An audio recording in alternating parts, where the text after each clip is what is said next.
It's about 5:30 in the morning. We're fixing to head down to Central Florida. We're loaded up here. We got a chief trap, a couple on-time feeders. We've got a property down there we manage at 700 acres. We run 2 Jaeger Pros on it, and we're fixing to set this chief trap up on it to do a little target trapping, I guess as we would call it. We're going after some solo boars. Besides doing that, due to the relationship we have with the owner of the property, Wyatt's going to be running a skid steer, doing some mulching, and Zeb will be doing some basically some bush hogging and some grapple work with about 100 horse John Deere. So it's a couple days, couple long days. It's early Thursday morning. We'll get back late Friday night. Got the big truck loaded up. We're gonna be rolling down there with about 20 bags FRM corn, just to slam a bunch of feeders full. So it's gonna be a couple long days, but we're gonna try to do a lot of footage. Zeb's got the drone fired up. He's got his new fancy YouTube camera, as I call it. So we're fixing to get her done. Well, we're here at the property in Central Florida. It's about a 2.5, 3 hour drive. Sometimes we just get lucky. On the way down, there's a solo boar been using this, what we call the South Trap. So we flip the switch on him, even though it's a daytime. He sometimes comes in during the daytime. So we went ahead and flipped the switch on him. I'm gonna ease up there as soon as I get my boots on, grab my rifle, and go ahead and take him out. As you can see, we got the trailer loaded down. FRM corn, on-time feeders, and the chief trap. So we'll get back to you. All right, I'm not far from the trap. The problem is with a lot of these properties where people don't live on the property, what happens is as soon as they're gone, I mean, the hogs know it. So this particular single boar here, he's not too far from what we call the camp house. So he'll frequent the trap, but typically we're not going to flip the switch on a single hog and drive roughly 6 hours round trip to kill it. But since we were coming down here, we were only an hour away when he came in. That's why you got to stay on them cameras. We went ahead and flipped the switch. But our point of daytime, killing of hogs is it just makes it a lot harder than it needs to be. And I don't blame him from going at it hard, but in the nighttime, if you could see the difference that we see from daytime to nighttime, the nighttime is just easier on them, And like I said, I've said it in other videos, they can't help the way they are. They can't help the way they're acting. And I'll be honest, if I was in a trap, somebody was coming at me, I'd come at them hard. So this is not ideal, but life is not ideal. We don't always get to do things exactly like the way we want it. So, we were coming on property and we needed to do what we needed to do. We've seen him numerous times coming in the trap. But again, we're waiting for maybe the trap in the north end of the property to fill up. We'll take this one and take that one at the same time, make the trip worthwhile. So we're going to go ahead and flip the camera around. Now again, we're going to approach from the gate side. You always want to approach from the gate side, in our opinion. Main reason is to basically protect the gate. I mean, it can take a lot of hits, but gate's got the control box on it. You don't want to shoot your control box. So you got to be aware of all that. Clearly you can see the landscape change from South Georgia to Central Florida. Got the palmettos. So he already knows we're here. The unusual thing with these hogs down here in Florida is they've got some pretty mean looking cutters on them. We see big cutters up in South Georgia, but down here they're like little razors. So again, he knows I'm here, but there's no point in, rushing up here. There's no point in all that. I'm just trying to make it as easy on him as I can. Some people may not understand that, but we ain't in it for that. We're just trying to help this landowner restore this land to what he wants. longleaf, wiregrass restoration projects. He's got natural sinks on it with spring water. It's a beautiful piece of property.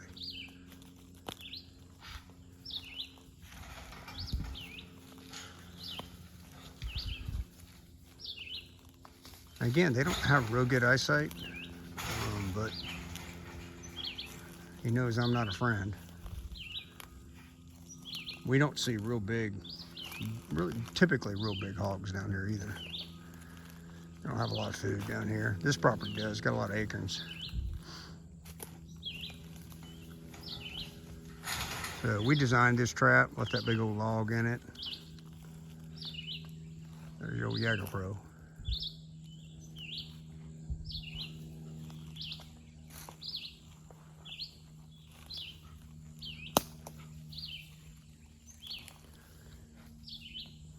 You can smell him. Get that little bit of a razorback on him. See, I'm just easing up, keeping it easy. I'm working this tree right here.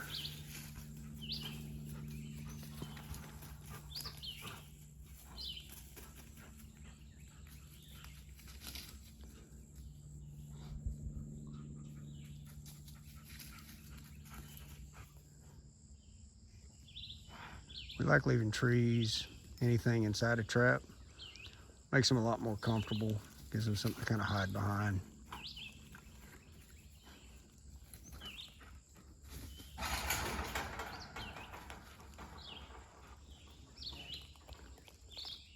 Now I realize for some people they want us to leave the camera running. Nah, we're not doing that.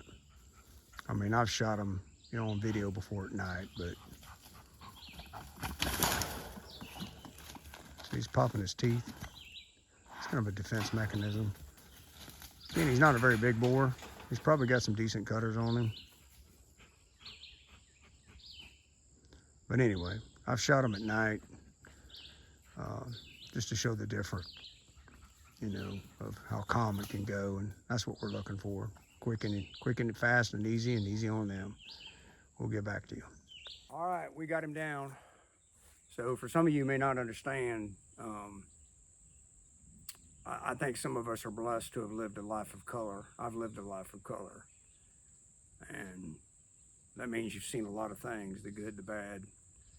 And for me, if I'm going to try to educate people on the hog problem, then I don't necessarily want to show the world more ugly. That's just all there is to it. So for me, that just ain't what we're about. If it helps you understand the procedures, tactics, trapping hogs, we're all about that. But to show up a hog that clearly wasn't raised right, clearly didn't make a good choice this morning, but is very destructive to our customers' property, the ecosystem, now that's what we're about. So there's no point in showing all that. That's just the way I see it. So anyway, go over here and take a look at him real quick.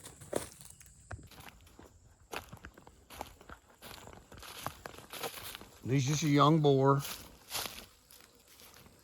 Really don't have much cutters on him, to be honest.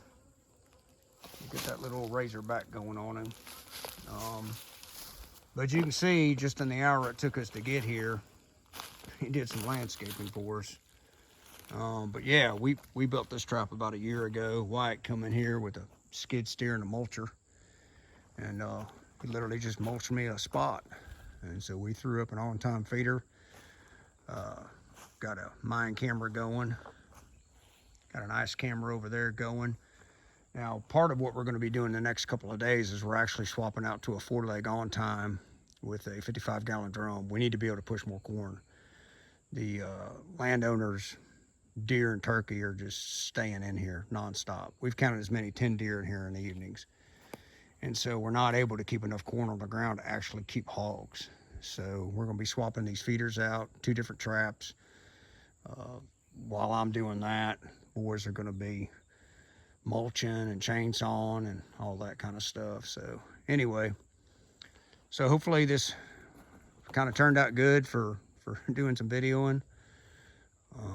probably not too many people like a great big old log in their trap. We didn't keep it near the fence or the panels, you know, because we was kind of worried they, believe it or not, hogs get up there all the time and walk on it, and we didn't want to give them a little kickstart to go over a panel. So anyway, we're gonna wrap it up here, get to work.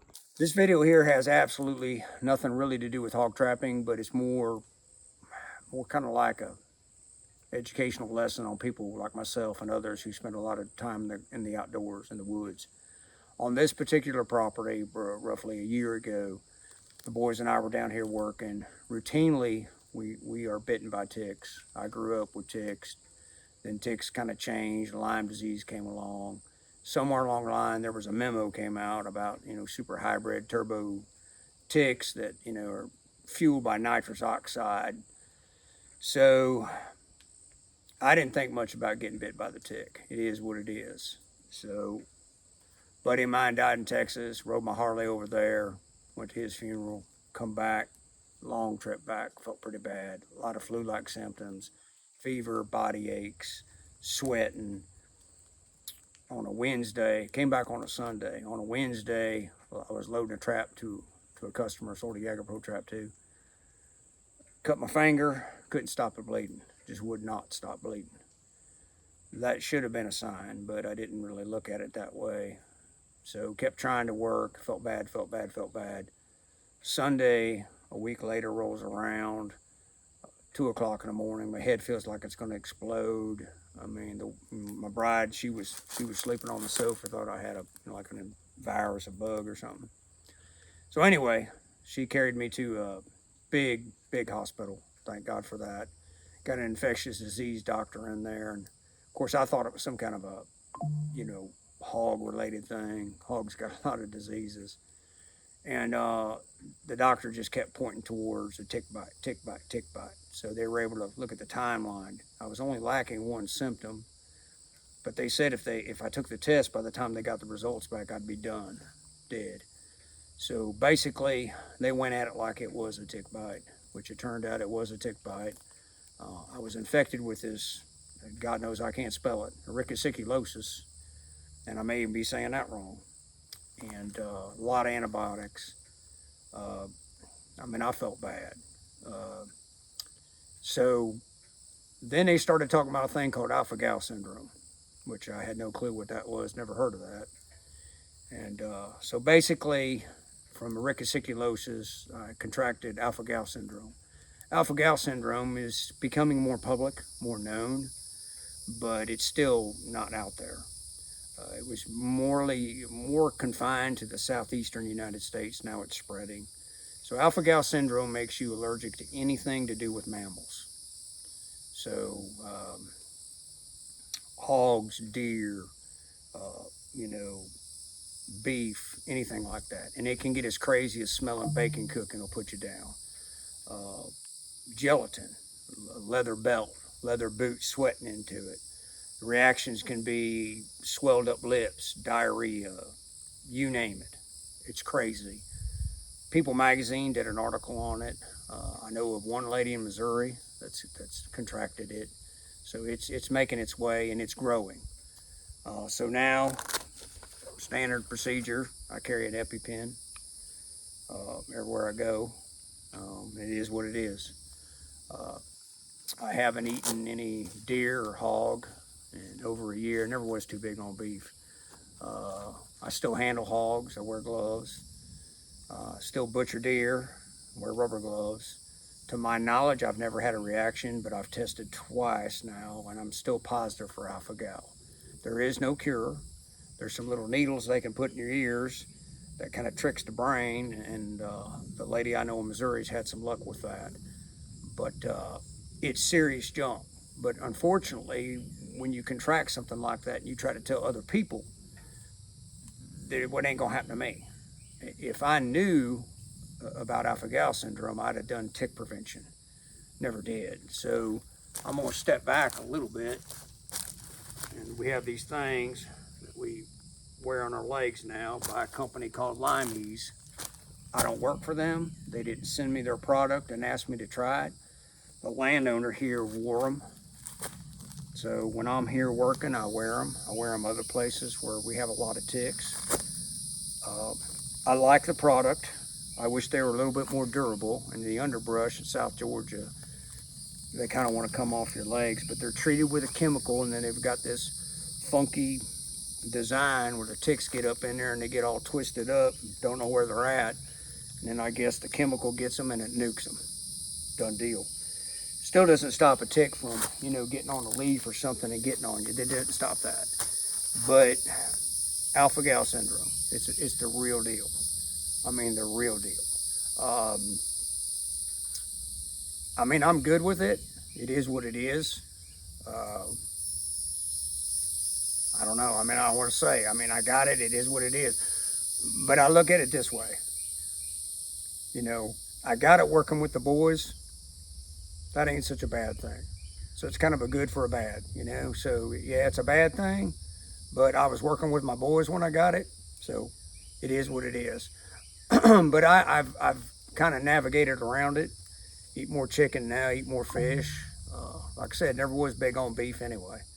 So deer and hogs, but it's kind of weird that a hog trapper has alpha-gal syndrome, and most people don't have a clue what it is. So if you have any questions about it, you can Google it.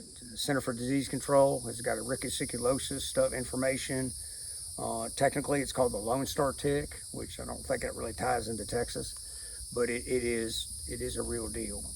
And it's one of them things, I don't want to get on a soapbox, but we're going to be doing a lot of videos down here on this property the next 2 days. And so if you see these, I don't know if these are leggings or like them girls used to wear, you know, when they did aerobics back in the day. I don't know, but I'm wearing them. And so the boys spray their ankles with their boots, you know, with some kind of off or something like that, just to kind of keep it. And what we do is, as soon as we're done working on the property, tonight we'll be taking showers and all of our clothes go in the wash. A lot of times I'd finish working here on the property, drive 3 hours home. And that's what we did a year ago. So the symptoms are flu-like. So that's kind of tricky. And, you know, if you have flu-like symptoms, you've been bit by a tick, then I would recommend start looking at things. They treat it just like they did Lyme disease. They loaded me up with amoxicillin, tons of it. So anyway, I hope this video helps y'all understand that. I've spread the word, not to be kind of an extremist, but I've spread the word. I wouldn't want someone to get it, and like me, they just didn't know it was out there. But it is spreading across the United States at a rapid growth. Just in the last few years, they've seen it just double for some reason. So here's the memo. You got the memo from me, that we got ticks out there that are turbocharged. They're running nitrous oxide. I mean, they're blowing rolling coal. I mean, these aren't the ticks that I had when I was a kid. These ticks, they're just not nice anymore. So I hope that video helps you. All right, Zeb's taking the service trailer that he built for this customer. We'll do some footage of that later. He's taking it up to the north end of the property for Wyatt. It's got fuel tank, air compressor. It's got a generator on it. Just about anything you can imagine's on it. Big toolkit, grease gun, grinder, impact. So when I'm over here trying to get the hog side of the operation going, just putting some feeders. So we're going to go to the south trap. We're going to swap out the 3-leg on time and put this 55-gallon drum one on so we can push more corn. We only come here once a month for maintenance unless we're trapping hogs, but we need to daily keep more corn on the ground. So I'm loading up. We're very fortunate. Part of our agreement for doing this job so far from home is the customer allows us to use all of his equipment. So we don't have to bring anything with us. So that's wonderful. So we've got the chief trap in here. You'll see it when we start putting it together. We've got the 4x4s and 2x4s for what we call the big pole. So basically, we're going to be swapping barrels out at the south trap and the north trap. We're going to be putting the Chris trap, or I apologize, the chief trap, which technically it's called the closure. So hopefully you can follow that bouncing ball. And we're gonna take it up on the west end of the property line where these hogs are coming in, hitting these natural sinks, and put that trap up. So a lot of trapping stuff going on, a lot of what we call land management, rocking and rolling. So bear with us as we get everything together. Do a little footage over at the south trap where we were just at a little bit ago, where we took out a solo. Alrighty. Okay, so we're in our customer's shop or shed, if you want to call it that. We've had the luxury of kind of setting things up the way we want it, so we're not having to bring batteries down here. So we've got the Doco chargers going. We're actually going to install a third one while we're here on this trip. Keeps all of our 6 volts and 12 volts. Now what we'll do at this point is we're going to pull these batteries all off. We're going to let them cool down on the workbench because they're coming off a maintainer. Now it's not a trickle charger. If it needs juice, it shoots it to it. If not, it leaves it alone, so it's not cooking the battery. We'll cool them off, hit them with the voltmeter, and then that's for all of our trap maintenance that we've currently got going on. Since we're adding a third trap to the property, we're going to install another NOCO 4-bank system so we can charge more batteries. But basically, we just came in here, you know, put a rigid charger up and just stuff that we need for what we do when we're down here, so we have less equipment to bring down. So we're gonna pull them off and move on to the south trap, start installing that 4-leg on time. I wanted to show you on this property here, a lot of these hogs that are coming in here, they're not looking for food, they're looking for water. So they bust across the property line here, come down along this little cedar, come down here, what Florida calls a sink. I don't know, think about like the old Tarzan movies for us older people. And there you go, the rooting begins. So the south trap is literally maybe 200 yards into the side of the sink. So what they're doing is coming here and cooling down, maybe doing a little rooting, looking for some grubs and stuff. But that's it. Well, it's part of the ecosystem here. This property is full of these natural sinks. Some of them are just absolutely beautiful. So that's the reason the south trap is right there where it's at. But this is the damage that they do. So they're not necessarily looking for food. That single boar we took out this morning, he just wandering around, smelled some corn, there you go. But then they come right here and go right across the property line. So the chief trap we brought in, we're gonna run along the west property line for that sole purpose. So hopefully that kind of helps clarify that, you know, hogs need food, water, and some place where humans don't go, which is generally some place on your hands and knees that nobody likes. Okay, so we're back here at the south trap. Basically what we're gonna do this afternoon, we're gonna pull this 3-leg feeder down, replace it with a 55-gallon 4-leg feeder on time. Pretty much everything's the same, motor, varmint guard, except we're just going to a 4-leg system simply because it is a bigger feeder. We need to be able to push more corn here on the ground. With us only being on property once a month, the spin rate that we're giving the 200-pound one there is not enough for all the deer and turkeys that are coming in here. So we can push more corn with it, it'll hold more corn. We went ahead and pre-cut the hardware cloth. We do have some significant coon issues in this particular system, so we got to go ahead and think ahead about that. This property does have bears, but they tend to stay on the north end for whatever reason, we don't know. So brought in 4 new 5-foot T-posts. We're actually going to move this whole feeder to another part on the property, and we'll explain that later. So we got our 6 bags of corn, we got our slammer, Gorilla Tape. We'll show you how we put our poles together. Already had our yogurt for today, so life doesn't get much better than this in Central Florida. It's a beautiful day, nobody's bothering us, and so hopefully we'll just kind of speed this process along. So we'll go ahead and start tearing everything apart, kind of putting it together and fire back up. So I left the T-post puller, I left it back there at the shed. This does work in a pinch. It's one of them things that I learned from somebody that I probably didn't necessarily care for, but I can't take credit for it. So anyway, so you just take your slammer, get up under that notch, pick your notch, and then kind of reset, reset, reset, reset, pull it up. Works pretty good in a pinch if you don't have a T-post puller. We carry them all over the place, but I left it back of the shed. Florida's got some pretty sandy soil. If this was Georgia clay, I'd go back and get the T-post puller. So anyway, little trick there for you. Hopefully that'll help you all out one day if you're in a jam. Okay, we're making some progress here. A couple things I want to point out.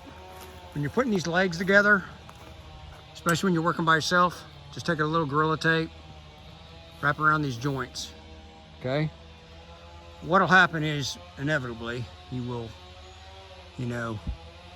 start to lift the feeder up and one of the legs will come undone. Then down here where it connects to the ring, same thing. Just take a little piece of Gorilla Tape, keeps that leg on there nice and secure while you're doing this. Also, if you look at this, the back of the shaft here, okay, this is your funnel. It's made out of aluminum. A lot of people think this is a great handle, and it is a great handle, but don't use it as that. Inevitably, this will break right there. There's nothing wrong with the design. It's just only made to put up with so much of your crap. If you've got a motor on it, the on-time motor that you'll see later on, the bears are typically, what they'll do is they'll slap this, it'll break right there, which is a good thing, right? Then the motor, which is about $125, goes flying over there, and the bear focuses on all this. Funnel's about $20. Money goes that way, $20 stays right here. We can replace the funnel. The motor is kind of big money. When you're setting these barrels up the way that we design it, we make sure that we have a leg there and a leg there, because when this varmint guard opens up for us to service it, we don't want a leg in the way. The next thing I'm going to show you is the plastic cone that goes inside the barrel. You want to put that in before you lift the barrel up and flip it over. It's not a lot of fun trying to get down inside that barrel to square that funnel up to where it lays in here just so perfect. Once it's all up, it's kind of difficult. Not that I've ever done that 45 times, but put it in first before you actually flip the feeder up on its 4 legs. So Zebby's over there running a chainsaw. Had some trees get down from a storm. We got Wyatt on the north end running the mulcher. So we're wide open. Beautiful day here for some. They'd say it's hot. It's probably 100 degrees at least. But there's no snow. Nobody's bothering us. And it's a fine day to be outdoors. Okay, so once you get it up, all 4 legs, I'm gonna go take you up and show you what it looks like inside with that plastic insert in it. See how it looks? Directly in line with a hole. You can't see all the way through because we still got Gorilla Tape on it. So, first chance you get, go ahead and put your motor on. If this thing was a little taller or I was a little shorter, not that this has ever happened to me. Right there, boy. You talk about cutting your head open. And I mean bleeding like a stuck hog. So put the motor on, protect your head. So we're gonna come in with 5-foot T-post. That's all we need. We usually drive them down just about where the blades are gone.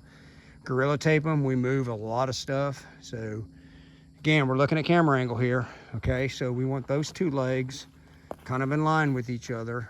And there's our camera. Camera's open right now. I got everything shut down. All right, we're coming back, coming back, coming back. We're back here at a gate. All right.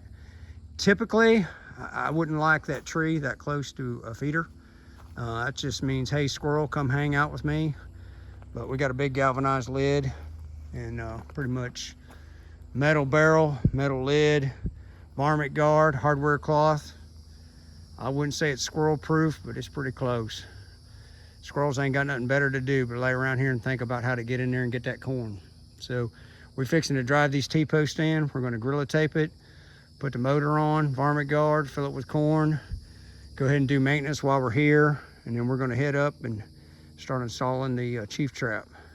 We'll get back to you.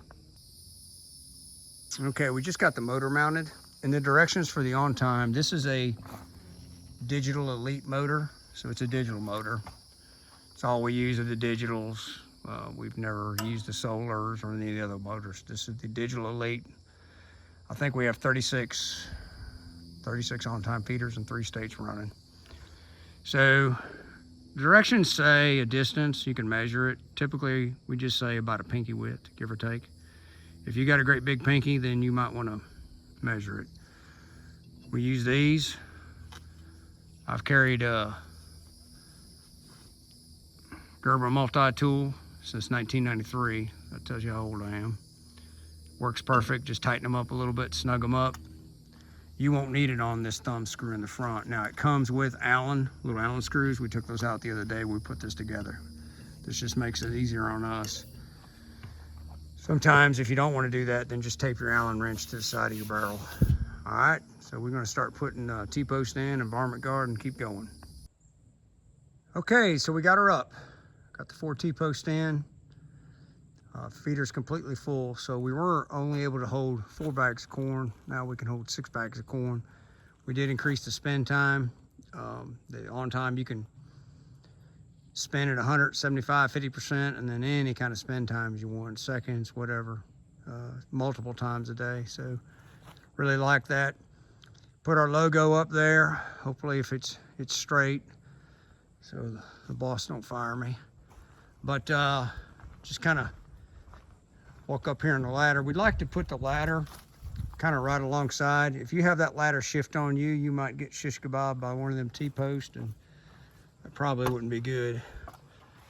So part of the reason we like the FRM corn, it's just clean corn. I mean, it's just no stalks, no stobs. I mean, we're almost 3 hours from the house, so we don't need a plugged up feeder. So other thing is, my dad always said, leave the world better than the way you found it. So we police our trash up. I don't care what it is. Put it in a feed bag and go. I mean, we've all had feed bags blow out of the back of a truck driving down a road, didn't know it. Go back through there the next day and you wonder if it's yours or somebody else's. But big about picking our trash up. So perfect thing. We go through a lot of zip ties. The boss always questions our zip tie budget, but we use a lot of zip ties. Kind of heavy tensile strength too, so they hold up well. When I was over here around the trap a bit ago, these properties like this, I saw it, I didn't dig it up. Clearly it's an old soda bottle. Diet Right Cola. Artificially sweetened carbonated beverage. So, can't see where it's made at. But anyway, somebody didn't police up after themselves. I guess for us it's a treasure. But a lot of trash ain't always a treasure. So basically now we're just gonna do the rest of our maintenance, which is absolutely normal. The ice camera, gate. We already tested the feeder, put the lid back on, do the mine camera. And then we're gonna load up and head on to put up the chief trap. So hopefully this little video on the installation of a 4-leg on-time feeder was helpful. And we're gonna continue on. So we're back here at camp. The beauty of the mini hog, we designed it basically to be balanced, which is not good for towing, so we always throw a couple bags of corn on the front up there. But you can pull it behind four-wheelers, gators. And then what you end up doing, like here, it was a little tongue heavy for the four-wheeler, so I just threw 50 pounds of corn in the back. So that's the chief trap loaded up. Got the big pole on there. Everything else that we need's on there. And bringing a whole toolkit with us, it's just a lot to put together. And We're not going to be that far from camp, but we'll be able to kind of start working on it.